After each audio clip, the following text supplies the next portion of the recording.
Hi guys, welcome back with me. I'm Wahda, I'm K-influencer and sahabat Korea from Indonesia.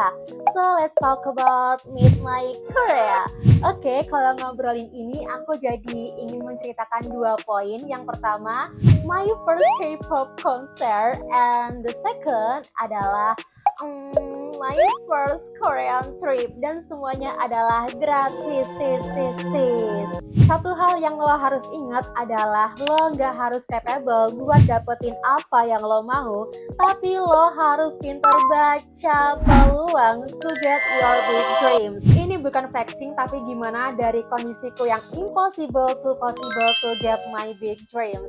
Alhamdulillahnya semua cerita Meet My Korea in my real life itu terjadi di tahun 2023 dan semuanya itu gratis. Cerita pertama yaitu how to got my K-pop concert ticket, dan itu adalah gratis dari salah satu brand kecantikan di Indonesia. Jadi posisinya waktu itu aku lagi burnout skripsi, dan ya karena labku gagal total, dan alhamdulillah Allah kasih aku jalan buat healing tipis-tipis lewat konser K-pop, dan itu adalah Blackpink.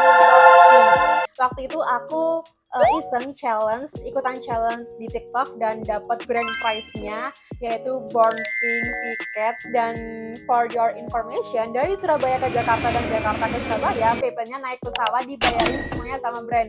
Alhamdulillah, itu adalah salah satu kunci gimana kita bisa baca peluang. Yang kedua, ke Korea gratis dibayarin oleh Menteri Luar Negeri Korea. Ceritanya cukup panjang karena waktu itu aku mencoba Sahabat Korea 2022 dan gagal. Dan ini adalah komunitas di bawah Kedutaan Besar Korea di Indonesia, yang mana isinya adalah pemuda-pemuda Indonesia yang senang mempromosikan antara budaya dan persahabatan antara Korea dan juga Indonesia. Lalu aku menganalisis kembali gimana caranya biar lolos, dan alhamdulillah rezekinya di tahun 2023. Dan saat itu semua sahabat Korea di 2023 memiliki kesempatan untuk ikutan seleksi YCAFE, yaitu Youth Camp for ASEAN and French Engagement di Korea, dan ini adalah exchange selama semingguan yang diikuti oleh beberapa delegasi di negara-negara ASEAN, Korea, dan juga US.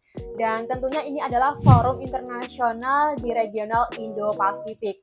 Dan ini cukup challenging juga untuk seleksinya karena aku pribadi pun cukup struggle buat bahasa Inggris, tapi alhamdulillah emang rezekinya karena aku cukup paham, aku cukup interest tentang gimana budaya Korea, budaya ASEAN, dan gimana kerjasama di dalamnya. Dan disitulah yang aku tonjolkan bahwasanya Korea tidak hanya berimpact pada pribadi aku secara individu, tapi Korea juga berdampak di negara-negara sekitarnya, khususnya di Indo-Pasifik. Dan itulah yang aku tonjolkan ketika aku ikutan seleksi, khususnya di bagian esai dan juga di bagian videonya.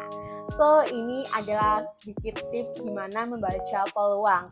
Tentu aku mungkin tidak bisa ke Korea secara gratis lewat komunitas lain, tapi aku bisa ke Korea secara gratis lewat komunitas yang memang basicnya adalah Korean enthusiast, yang mana aku juga pecinta Korea.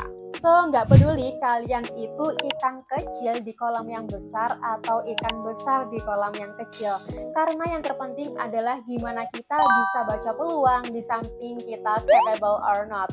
Karena ketika kita memaksimalkan potensi dalam diri kita, ya kita bakalan bisa fight meskipun itu di kolam yang kecil atau di kolam besar sekalipun. So, this is my story, gimana hobiku bisa menyingkirkan segala impossible yang menjadi tantanganku dalam mencapai semua wishlist hidupku. So, goodbye!